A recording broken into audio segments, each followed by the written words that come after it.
Hey, good morning everyone. Happy Sunday. It is the second Sunday. Yeah, it is. It's the second Sunday in January, and we're starting our new year off well. We've got a lot of good energy behind us to make changes and to take action on things. I'm Leanne Thomas, and if you're just meeting me for the first time, I am an evidential medium and a direct messenger for the angelic realm. This is my second session on the angels Facebook Live here. So hopefully you're coming in with your questions and you have good things to ask. I've written down some questions that people have already left, so I've got my notes here on that. And as people join us here in the room, I want to mention some of the things I have going on. Now, I have one spot for my Soulmates Journey course. It just opened up. It was sold out, but someone had to pull out of the course here at the last minute. So if you know someone who's single and they're really ready to get serious about moving their life forward to connect to a healthy romantic relationship, then pass this information on to them. They can find a video on this on my YouTube channel. It's called Soulmates Journey. So you can message me also, and I can share the link with you either way. So hopefully someone will be wanting to jump in and join us in the class. It'll meet once a month, and we're going to be starting on Wednesday, the 31st, the last Wednesday of each month. So also, what do I have? I have my courses right now are all sold out seat-wise. I may take one or two more people because I've gotten so many messages, so stay tuned for that, or I'll email people if I'm going to do that, because I just feel bad with leaving people out, and I probably won't be teaching it again in this area for a while. So if you're really interested in doing the Developing Level 1 course, it's a 2-day course. It's for beginners. It's for people who don't necessarily think they're intuitive. You don't have to have all of the skills necessary or a background or anything like that to take this course, but I certainly will be pushing everybody to step into their intuitive abilities. So if you're still interested, give me a shout out, because I'm feeling bad and I want to make sure everybody gets in who can get in. But I'm also teaching that course in St. Louis in April. So I'm going down the weekend of April 14th. It'll be the 2-day course there. And also in St. Louis, I'll be doing an audience event. So a gallery. I believe we're going to have 40 tickets. It's already available. You can find information in St. Louis for the class and for the gallery, both on my website. So angelichope.com. Take a look at that. And I'm going live on Facebook on Tuesday with a friend of mine, and she also owns restaurants in the St. Louis area, and I'm using her restaurant to do the gallery. It's always great food there, and to teach the class. And so I'm going to be live on Facebook Tuesday evening. It'll be 5 p.m. here. And so we're going to figure out how, apparently, unbeknownst to me, this is new to me, on Facebook Live, you can join with someone else on Facebook Live. So I'll be beaming live right here from my Facebook page, as well as hers, and she's Becky Shonen. And I will, again, leave links for that. It might be easier to view it from her page, not quite sure. So Tuesday, this coming Tuesday. What is today? Today is the 14th, right? So that'll be the 16th. So it'll be, if you're on the West Coast with me, then it'll be at 5 p.m. And of course, there'll be video to watch back then. So she has questions and things, and we're going to talk about me coming to St. Louis and angels and entities in people's homes. So that's going to be a fun thing to do. I do have seats up for my gallery in March. It's a Thursday. I believe it's like, I should have written the dates down. Please forgive me, but it is on my website. It's Thursday, 20-something of March. And if somebody in the chat room knows when it is, or that's live here on Facebook with me, if you could leave the date. It's half full, so I only have a few seats left for that, and my group events, all my other group events, the reading ones, are sold out. I do have some seats for my angel party. The angel party is also in March, and it's a couple of days after that group reading, the gallery. So, and next week I'll make sure I have all the dates written down. But if you go to my website and you're interested in any of those things, go check it out now. You go to the Make Appointment tab, and then you can just scroll down to see what different events that I have and what's still available. Angel Party is still available in March, and the gallery is still available in March for that. So looking forward to it. If you do want to book your own private group reading, make sure you message me. I have about 8 people that are looking at dates that I've given them. So I feel like there's going to be a lot of private group readings or angel parties that I do coming up here, and you can do them if you're in the area here with me. You can do them from my home, or for a travel fee I can come to wherever you're at, so that would be fun. I'm happy to come. Get a group of your friends together. All right, I want to talk about today about the angels and how they help us. What are the things that they do to help us, and why? Why? I get a lot of questions about why would the angels even want to help us? Why would they be interested in what's going on in our lives? Well, we all incarnate with angels that are similar to guides for us. They are different from our spirit guides because the angels have not lived a human life. They haven't experienced what it's like to be human. And I did cover some of that last week, so if you're interested in who the angels are, then check out my video that I did from last week. It's up on my YouTube channel now. But they want to help us because they're like cheerleaders for us.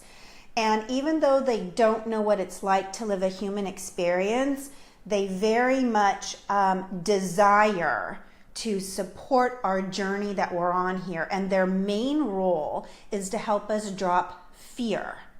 Now, our spirit guides understand what it's like to be fear and have fear.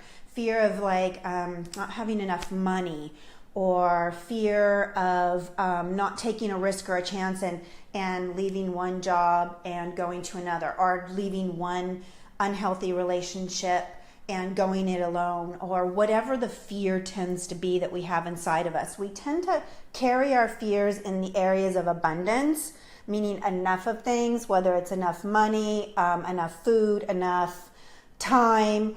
We tend to carry fear around in those areas. And we also carry fear around relationships. Those are the 2 biggest areas where we carry our fear. Now, the third area where we carry fear, but it tends to be to a lesser degree unless something happens, is health.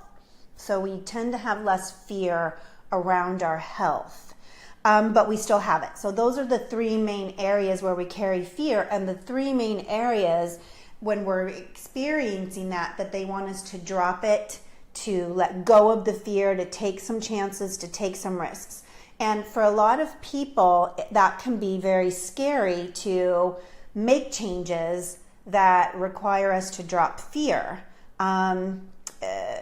Fear can even paralyze us from experiencing joy in life. So they come forward to help us drop our fear. That's why, that's how they help us. And so they can do things like whisper a longing, putting a longing in our heart for something, like a better job or more out of life. And it doesn't matter if the longing in your heart comes from, say, just wanting to live in a better home or a better neighborhood, or if you want a better relationship, or if you want whatever the longing in your heart is. They don't judge it. They don't have a judgment because they didn't live a human life. They don't really care what your longing's for. They're not judging it like we'll think like, oh, that's a material possession and that's superficial, or that's it's not important. And the truth is as a creator being, which we all are, the desire to have things in our life is part of the creative process as well. But we very much judge it, and we've got institutions, whether we're talking about religion or other things that contribute to building that fear of wanting or desiring things. Now, if you're wanting or desiring things from a standpoint of harming or hurting someone else, that's different. That's not what I'm talking about here.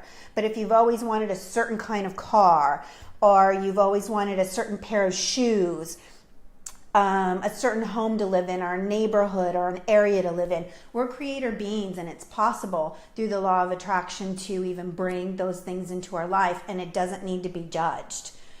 And if you're judging it, then you're probably keeping it at arm's length from yourself, and you want to revisit the resistance that you may be having to bringing in the things that you really want because you're judging it. And it's helpful to look at that. So they help us to drop that. They'll be an inspiration in our mind. They'll help to bring out a desire in our heart. They'll also help to line up synchronicities, what people call coincidences. I just got an email last night from someone, and she said, I was just recently given your name by two different friends that don't even know one another. Like this friend, doesn't know this friend, and on different occasions, I was given your name, and she was like, is that a coincidence? And I don't think it would be. So there's people that line up in your life that bring you messages as well, and we tend to not listen. We tend to, or our fears get in the way. Oh, this is something that happened with me as well, and a good friend of mine called me out. So I was struggling with leaving the teaching profession.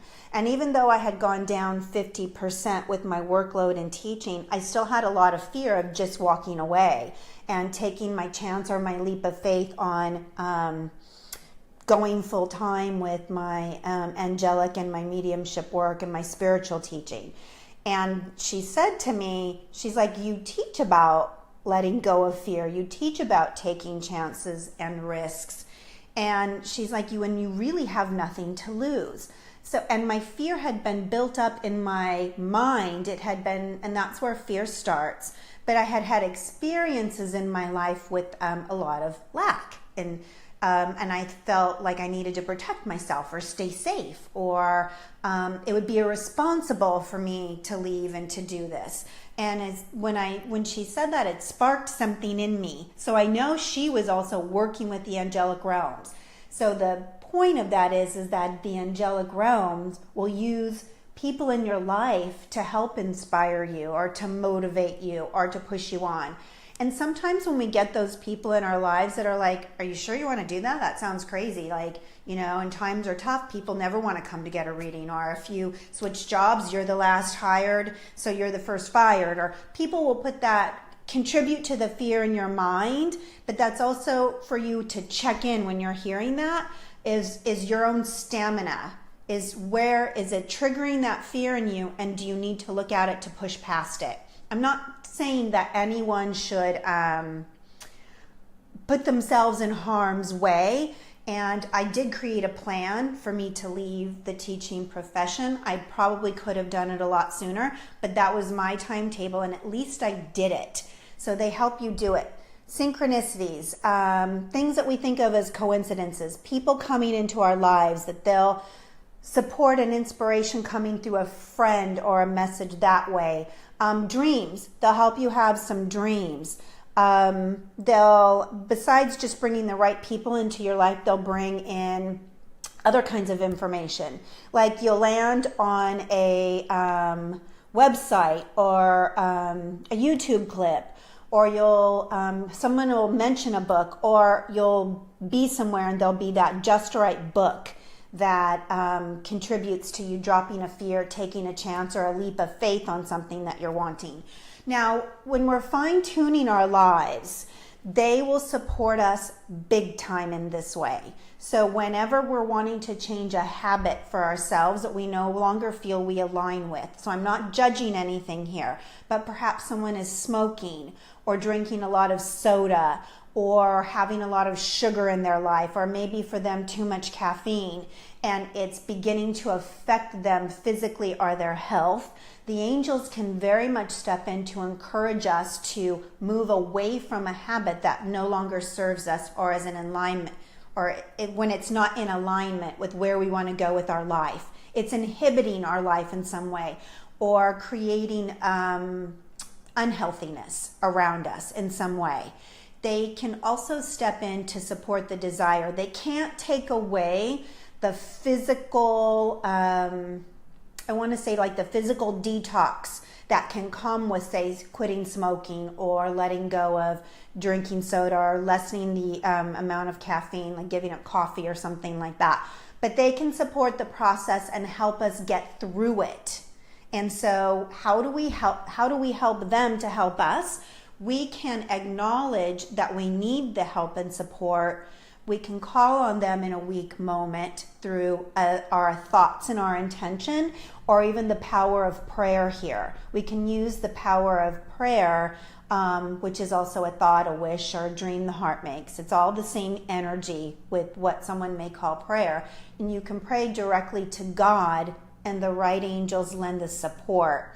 So you might get a phone call at that time that you have a weakness, and you answer the phone and it's somebody motivating you, or you turn on a television show and you're getting the just right message about health, or you listen to something uplifting. Whenever I'm struggling or I'm going through a cleanse and I want to put on motivational stuff, and I go to YouTube to look for it. I'll listen to something about the law of attraction, or something from Dr. Wayne Dyer, something like that, to help coordinate everything here. And they'll be right there so that I get the just right messages. But just know that they can't make it so the physical symptoms are not there, but they can help lessen it. And we can do our part to help lessen it too. And so then we'll be inspired in other ways too. Whatever it is, maybe it's adding more water with electrolytes into our diet or things like that. So these are the ways that they help us, and I'm hoping you all have some more questions about that. Here's what I feel is the most important reason is why. Why did they help us? Why do they bother? Why do they waste their time? Some people will ask me, why would they waste their time worrying about whether or not I'm drinking coffee, or whether or not I'm quitting smoking, or that I'm going through this hard time in my life, or that I need to change jobs or go for another one. It's to honor God. The angels don't want to be worshipped. They don't want to be put on a pedestal. They don't want to be seen as on an equal playing field, or even say higher than God. So it's not that we are to worship them, or they are a support system that God has in place. And the reason they want to help us is to also glorify God. Because the more we let go of fear, the closer we become to God. If you are a very fearful, very worrisome person, then you definitely want to check in with yourself to see how you can move away from some of those fears and why you even have them. Because it pulls you closer to God, and it changes your circumstances in your life. It really will. So I have some notes here on the idea of honoring God. And it essentially comes from each of us living closer to what would feel a purposeful life for each of us. So each of us has different talents, dreams, goals, desires, and not all of us are meant to do the same kind of work. So I'm glad that there are different kinds of doctors in the world. But say I have a big fear, and how am I going to pay for medical school or whatever, and I don't go for my dream or my goal, then I'm not attaining more for God. And so if we stop judging what we do, and we think of part of what we do can glorify God, it doesn't have to be that we get a job where we become famous, or we do work where we're saving children in the world, or we can glorify God by doing well at what we do. It's the purpose comes, whether you're a cashier at the grocery store, working at a makeup counter somewhere, these are things that are important to me. I'm glad there are people there doing this. And if you are doing it because you love what you do, then you are honoring God. And the angels want to be there to support us. But let's not judge one career path or job as more important than others. And we often do that, or we think that my job is meaningless. If you don't love your job, and you feel that it's meaningless, then it is time to look at how can I do things differently. Or if you love what you do, don't judge it.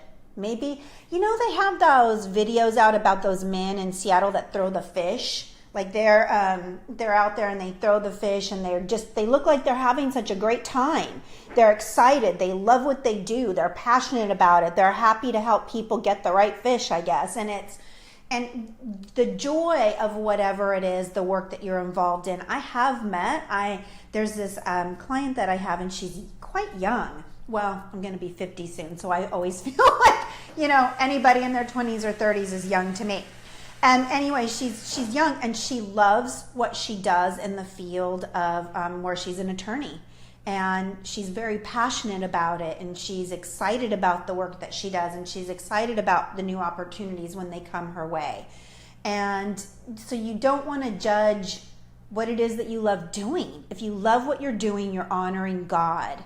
If you don't, you need to take a look at what can I do different. It may require going back to school. So here's where the fear comes in. Here's where the angels come in, where they want to honor God as well. So helping you on your path to be satisfied and joyful and like just picking up life, and what you do and how you do it is delicious.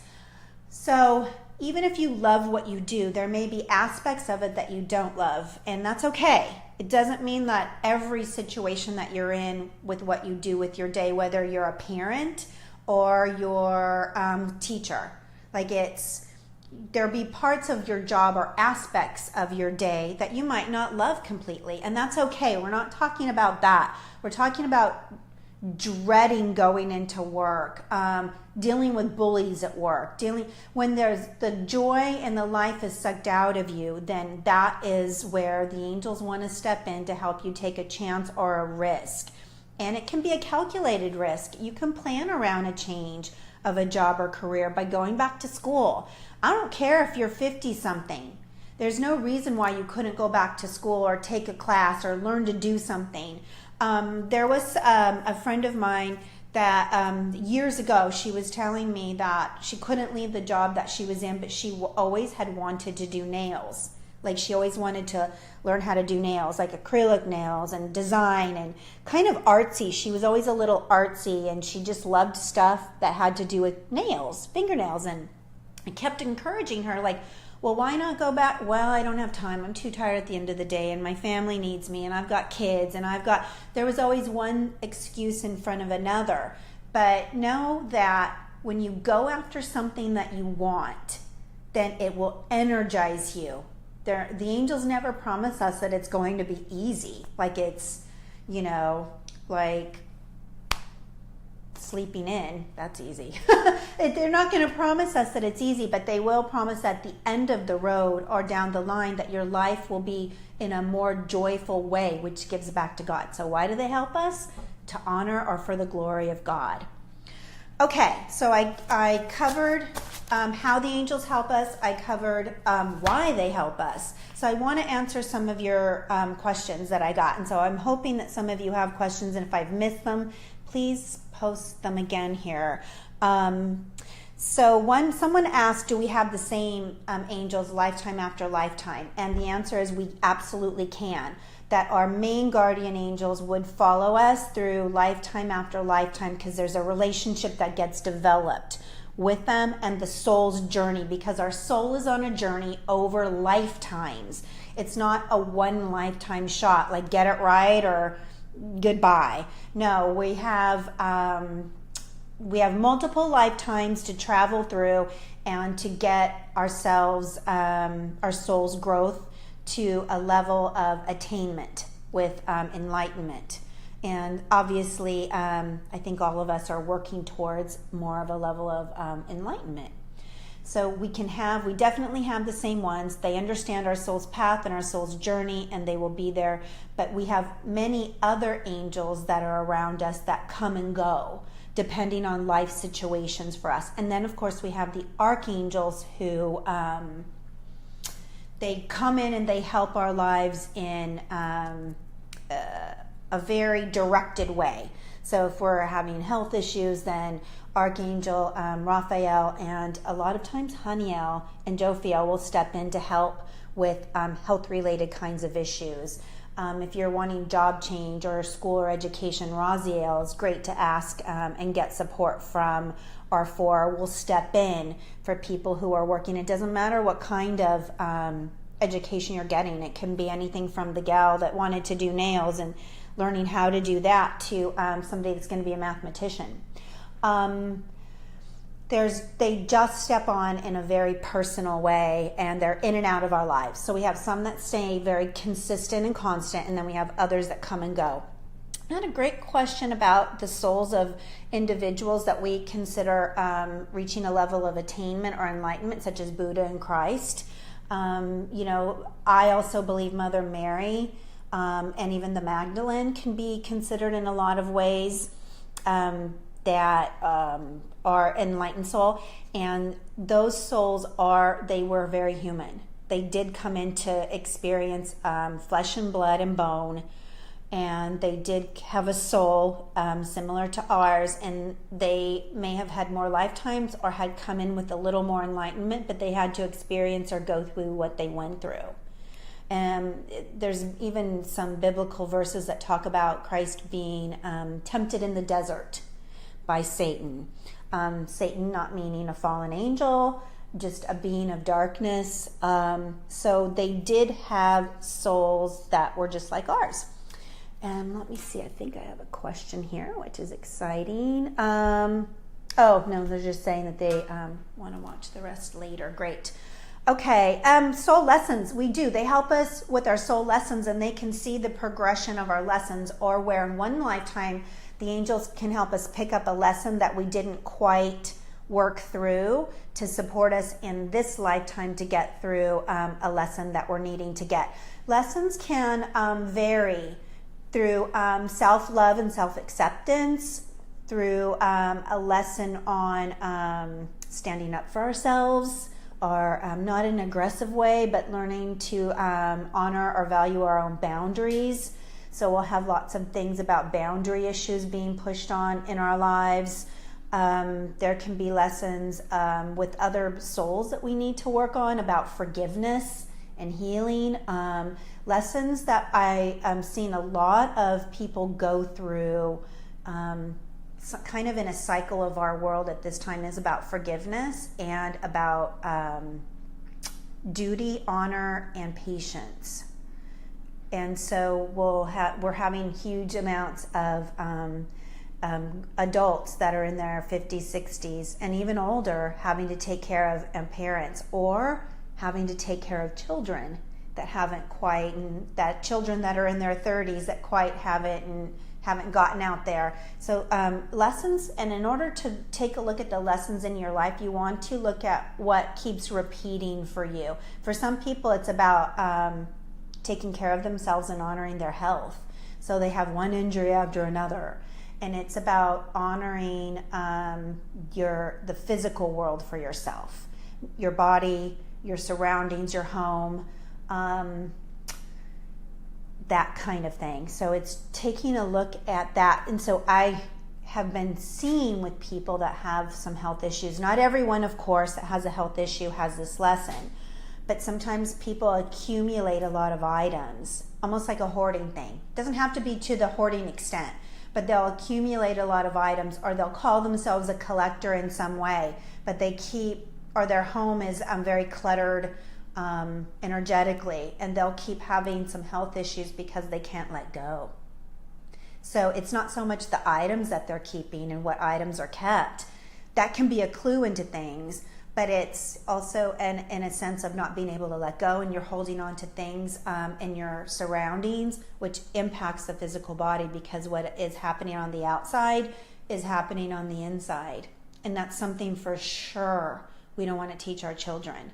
We want them to learn how to let go easily. I don't need to hang on to things. And that is a huge lesson for people. I mean, there's shows on television about it, hoarding, and people keep things a secret. They want to call themselves a collector, or they shop till they drop kind of thing. it creates a lot of disease within the body, and a lot of times people that start to let go of their stuff start to heal. That's quite amazing. I've seen it happen. Somebody asked if they had angels around them. We all have angels around us, so the answer to that would be yes, that we all do. And if we want to have a personal connection to them, I'm going to have another session where we do visit, like the personal connection we can make to our angels so that we know that they're around and how we can know that they're there with us. But we all have them around us, even the nasty people in life. You know, that may be surprising when we think that they have angels around them, but we all do. And my favorite question here, so I'm saving it till last right now, is about can angels manifest? And they absolutely can. They're one of the light beings that exist that are able to manifest themselves into like what would look like a flesh and bone human being. You know, a human being like looking at you or me, not just in an energetic presence. So I mostly feel the angels as an energetic presence. But in a time of dire or need, the angels can manifest themselves. They can show up as what would look like a person that you can touch or hug. And my mom has a story where she was very lost and she had family with her and they were traveling. And so they were near Texas somewhere. And they were very, very lost. And so they pulled off the highway to try to find directions or where to go. And it wasn't a good area. So what happened was my mom and her sisters began to pray. They put a prayer. And my mom says it was the most amazing thing. She's like, I know it was an angel. Like she's told the story because the man had an Irish accent and he was dressed in a green suit. She's like, I would have thought he was a leprechaun if he wasn't, you know, so tall. Like he was, you know, she said he was probably just like 5'5". He wasn't a tall man, but she knew it was an angel. He had the exact directions for them and he was a very safe person for them to talk to or connect to. They can manifest themselves in situations where you might be in harm and they can remove you from harm's way because it's not part of your journey or your path. So they have permission from God, from the universe, on being able to make manifest, but it needs to be important. And they're also, they're not emotionally tied to the idea of the outcomes or the actions that happen to us. So we'll consider something that happens to us or a family member or loved ones or friends as bad. Let's say someone passing away in a car accident. Well, why weren't there angels? Why didn't the angels stop that if they're really angels? Like I've literally had angry emails from people that have said that to me. If there really are angels, which I don't believe they are, why wouldn't they have kept this from happening? Somebody was killed in my community or my loved one died in a car accident. Where were the angels then? They can't stop someone's path or their journey. And I don't know all the wisdoms of God. I don't think any of us can. Any human being can really understand the full mind of God or why seemingly really bad things happen to really good people or to children, things like that. But there's got to be more of a reason for it or a path because that's what I'm told.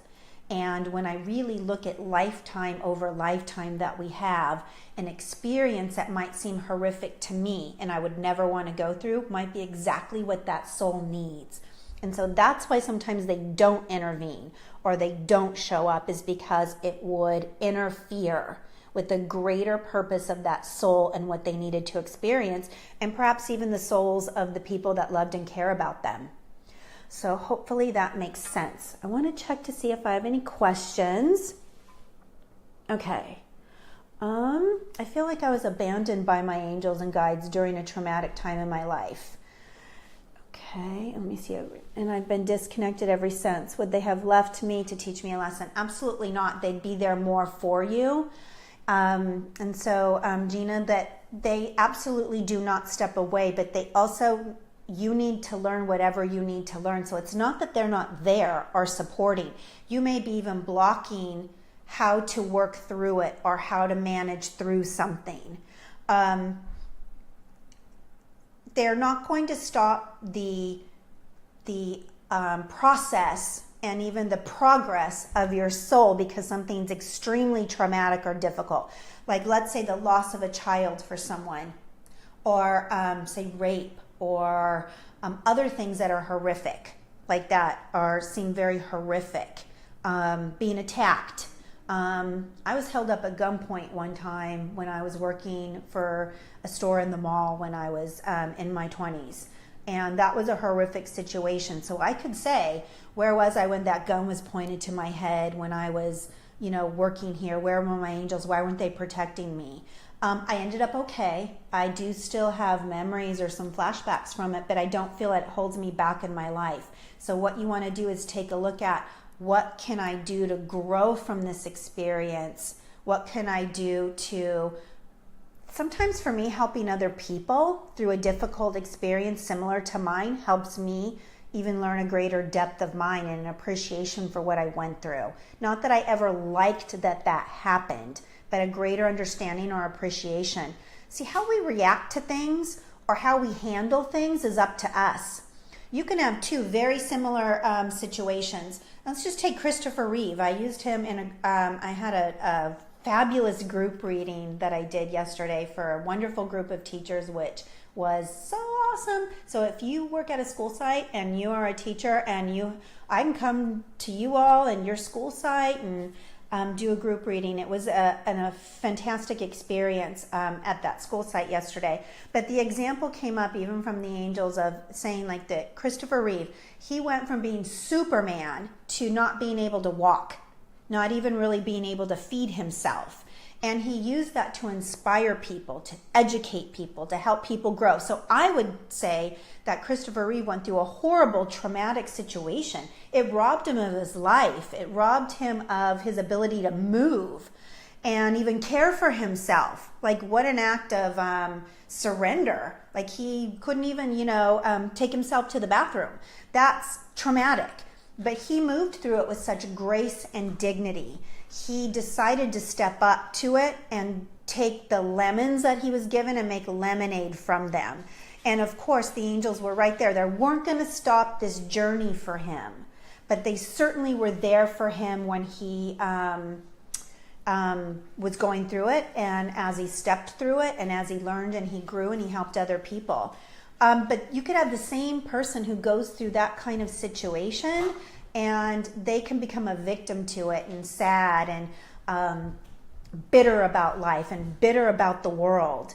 And so it's up to us how we take the tragedies in our life and move through them to not be victimized. Because the truth is, even the hardest situations in our life to go through are for us. It's supposed to be for us on some level. It may take time to get there. You never may be the same, but you can still get there. Alrighty. I don't know that I have any other questions. So Michelle asked, how do you reach out to our angels? Well, you just send a wish, a prayer. You send it to God. You can ask specific angels if you want to. But next week or the week after, I can't remember in this exact moment, I do teach on how to make a connection to your angels. And so you want to stay tuned to the next couple of Sundays. And she also writes that I feel like it's a constant battle with my family. How do I reach out for guidance? One of the things is that you need to look at and accept the connections and the relationships with your family and step back from judging them. Look at your part or your role in that. And then it's not to judge yourself for not liking it or say judge them for the way that they are. You want to step back at first to take a look at it from an objective point of view, like from an observer perspective instead of the emotions or the things that can come with it. We all have a part to play in families with the joys and the pains and everything else that comes with it to experience and learn about life. It can be very hard when you see, I have a good friend of mine, and her sister are very close. She has actually two sisters, so there's three of them. And I'll see them on road trips together, and I'll see them, out having dinner or at, getting beers together or things like that. And I'm always in envy. I don't live anywhere close to where my sisters are. And so it can be hard to see someone else have a relationship with, say, sisters or family members, and we know that we're not getting it. But we have to pull ourselves out of that victimhood mode and really look at from everyone's standpoint or perspective, even if we don't agree with theirs. And where we come to with some peace is we do some letting go. We do some understanding of others and our lives and their role in it. Can letting go of things and not allowing an attachment have the same effect as holding on to things? Meaning not having a desire to keep something, even if it might be considered something that should be kept. I want to see, things that one might have inherited. That keeps us on some kind of a cycle. And we have to check in with our own selves of the items that can be inherited can be of one day some great value to someone else, meaning things can go up in value. They can, appreciate in value, like become worth more money or that kind of thing in the eyes of other people. Or things can appreciate because of our connection to a loved one. But when it becomes to the point of overwhelm, I don't have space in my home, this isn't an item that I desire to keep, I just have to keep it because it was in the family, that's when we want to check in with that. Because it's not bad to have things that you keep, it's not a bad thing, but if it's encroaching on your life, or you're looking at your life and you're saying, I'm not healthy, I don't feel good, I have this issue or dis-ease, then it's a time to really look at that. Great question though. Good morning to everyone here. Hi guys, thank you so much for being here. And I want to thank all of you for being here. I'm really excited about things coming up in the new year. My goal is to do more group readings so that I can reach more people. So if you want to put together your own private group reading, please send me an email. Just go straight through my website, or feel free to message me here on Facebook. The two events that I still have room for are my angel party in March and my gallery in March. There's not very many seats left for either of those, so you may want to go to my website right away and check it out to do something for yourself this year. I'm also happy to come and teach a class or do a group event or a gallery in your area. Like I'm flying out to St. Louis here in April. I can fly out to anywhere, practically anywhere, I'm guessing, to come out. We just need to work on that and get the specifics going. So if you're in a particular area and you want me to come out there, let's get that worked out too. But for now, and I'll see you next week. We have the next session. If you missed most of this one, I will be posting it up to YouTube here in a little bit. And you can watch the first angel one last week. We still have 2 more. So next Sunday and then the following Sunday. And I did forget to add that I do have that 1 spot left in my Soulmates Journey course. It meets once a month for the entire year of 2018. We start here in January, on Wednesday, January 31st at 6 p.m. Pacific time, which is 9 Eastern. So if you're interested in that, you can be anywhere in the world. You just need a computer. You need to have a Google account. We're going to be live on Google Plus together. And I'm looking forward to that. So for now, I want to say thank you and Happy New Year again. This is the year of doing, so do something, change something, make something happen. And if you focus on your health, you will not regret it. All right, everyone. So I'm sending all my love, and I'm excited to see you next week. So for now, take care. Bye-bye.